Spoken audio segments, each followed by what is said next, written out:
corrupción y vamos a evaluarla de inmediato con el exministro del Interior, Rubén Vargas, que ya está con nosotros esta noche. Muchas gracias por atendernos el día de hoy.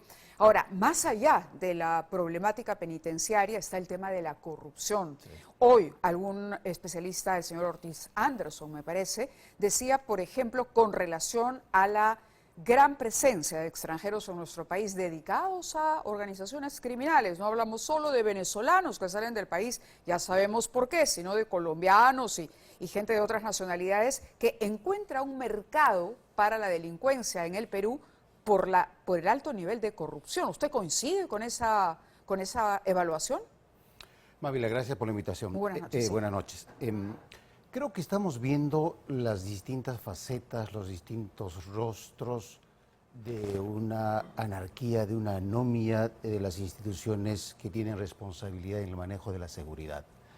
El problema del crecimiento de la criminalidad organizada, de la inseguridad cotidiana, no tiene que ver solamente con la presencia de extranjeros, llámese venezolanos, colombianos o de cualquier otra nacionalidad. No, me refería al análisis que se hace de cómo crece la percepción de que en el Perú la autoridad es absolutamente corrupta. Lo que hemos visto ayer de una gente contando. Sin duda, sin duda. A lo que yo quería llegar es que una de esas facetas, uno de esos rostros es precisamente la corrupción. Y en conjunto el panorama que tenemos es que todo está tan anómico y no existe gobierno, no existe autoridad, no existen reglas a las que tendríamos que reclamar su cumplimiento. Todo está anómico, todo está la policía desbordado. Se siente un nuevo aire. Ayer también conversábamos en el programa, en Panorama, con el general Arriola, y él hablaba realmente de los esfuerzos que está haciendo la policía a pesar de la falta de recursos, a pesar del cambio de ministros, a pesar de todo, la policía ha podido asestar algunos golpes interesantes en las últimas semanas. Sin duda, lo que estamos viendo, Mávila, es, digamos, hay una motivación especial, una motivación que estamos viendo en la parte operativa de la Policía Nacional. Ojalá que eso sea sostenible y podamos aplaudir, podemos celebrar a esa actuación de la policía, no solamente en Lima, sino en todas las regiones en donde la criminalidad y la delincuencia están avanzando, especialmente en la franja costera.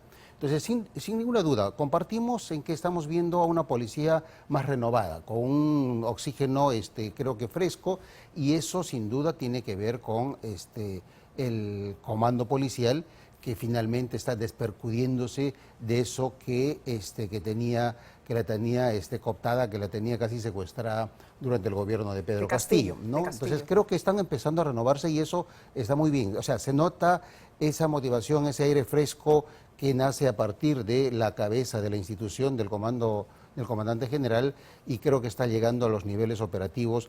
Insisto, eso tiene que hacerse sostenible, tiene que verse no solamente en Lima, en las otras regiones, y creo que también se necesita que el gobierno tenga una visión un poco más estratégica del manejo de la seguridad y decisiones políticas que tiene que tomar inmediatamente. Por ejemplo, necesitamos tener una estrategia clara frente a las extorsiones, a la criminalidad organizada. Aplaudimos la parte operativa, las operaciones donde la policía está realizándolo con bastante profesionalismo, pero necesitamos hay una campaña que se ha lanzado. Claro, hay una campaña, la campaña tiene que formar parte de una estrategia mayor, y una estrategia que, como te digo, tiene que abarcar a todas las regiones, a nivel nacional. Y también, por supuesto, una visión más estratégica de cómo involucramos a las otras instituciones que tienen que ver también con el manejo de la seguridad pública, con la seguridad ciudadana. Te decía de que este crecimiento de la criminalidad tiene que ver con lo que está pasando en los penales, la corrupción al interior de los penales, digamos, no es un fenómeno nuevo, pero estamos llegando a un nivel de desborde en el que se ha perdido toda autoridad al interior de los penales. Y los penales, el manejo de los penales es un factor determinante, fundamental, para poder enfrentar especialmente al crimen organizado. Hemos presentado en Panorama también sendos reportajes sobre cómo se organizan estas mafias, digamos, desde prisión. Sí, seguro. No hay límites. Al punto que algunos de los líderes del Tren de Aragua han tenido que mandarlo a Chayapalca porque el señor seguía como si nada, coordinando con sus subalternos, con su plana menor, desde el penal donde se encontraba.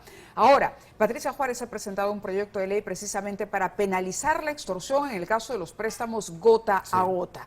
Y me parece que llena un vacío legal. Sin ninguna duda, esa es una iniciativa muy importante que aplaudimos y creo que finalmente el Congreso está entendiendo la necesidad de poder tipificar, de poder legislar en materia de criminalidad, especialmente de estos delitos recurrentes y que están afectando no solamente a un grupo de personas, sino está extendido a nivel nacional.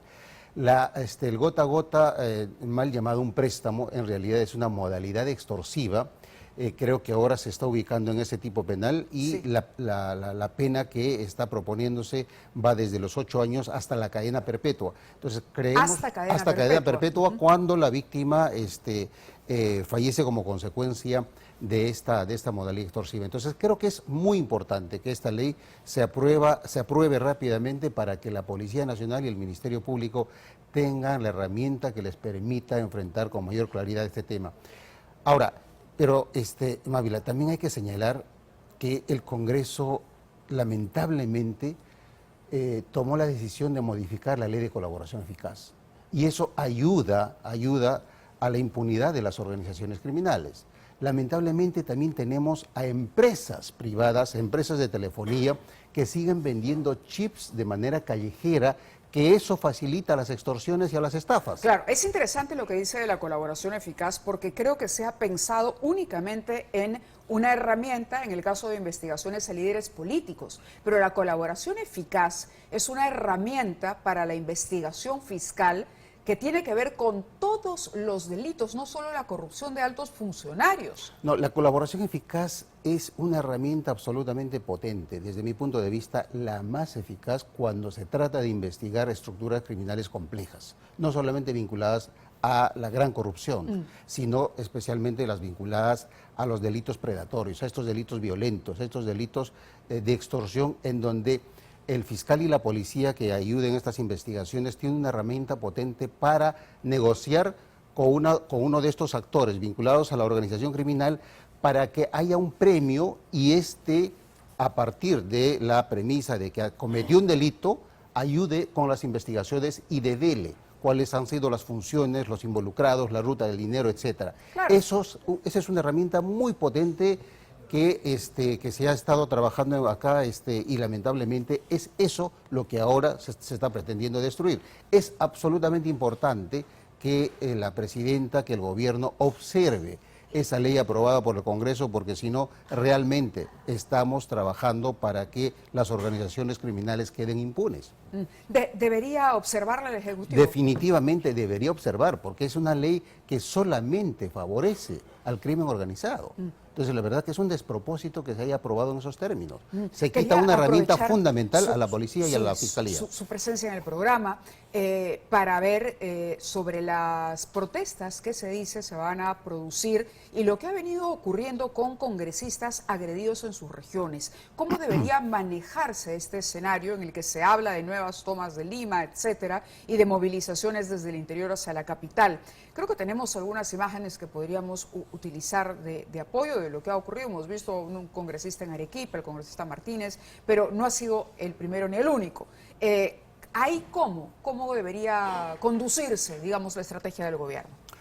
Bueno, mire, creo que primero, digamos, estos niveles de rechazo refleja eso que las encuestas nos dicen, que el Congreso tiene una aceptación solamente del 6%. Si sigue en este curso, probablemente entren al margen del error estadístico y no sé qué va a pasar con el Congreso. Entonces creo que es necesario que los congresistas tomen conciencia y no se figuren que tienen patente de corso para hacer cualquier cosa. Lo que están haciendo, la aprobación de leyes inconstitucionales y la provocación que nace desde el Congreso tiene consecuencias, genera consecuencias y más aún cuando todavía no hemos superado una crisis política en el que se sigue discutiendo si debemos o no adelantar las elecciones. Entonces creo que es importante primero que el Congreso asuma las consecuencias de sus actos y claro, no estoy avalando estas agresiones, sin ninguna duda eso no debe pasar. pero necesitamos canalizar la crisis política que en cualquier momento puede... 6% realmente es poquísimo. ¿Por qué? Por lo que acaba de decir Rubén del margen de error. Es decir, una encuesta tiene un margen de error, no sé, de más o menos 4%. Exactamente. Más o menos, más o menos. 6. O sea, calculen ustedes si aplicamos el más menos, podría ser más menos 4. Es decir, nos podríamos mover incluso y decir que bueno, que podría tener 6, pero también podría tener 3 o 2. ¿Y eso qué significa? Que prácticamente que todos los peruanos encuestados quieren o no quieren al Congreso que tenemos. Lo que creo que sin duda, lo que cada vez está más claro es que los peruanos están pidiendo una salida a esta crisis política que no está resuelta. Entonces, estamos sentados en un banco de pólvora seca que cualquier cosa puede convertirse en un detonante. Y precisamente, y reitero, el Congreso tiene que saber que hay consecuencias para las decisiones que está tomando. Muchísimas gracias por estar con nosotros Encantado, esta noche. Mavi. Tenemos que ir a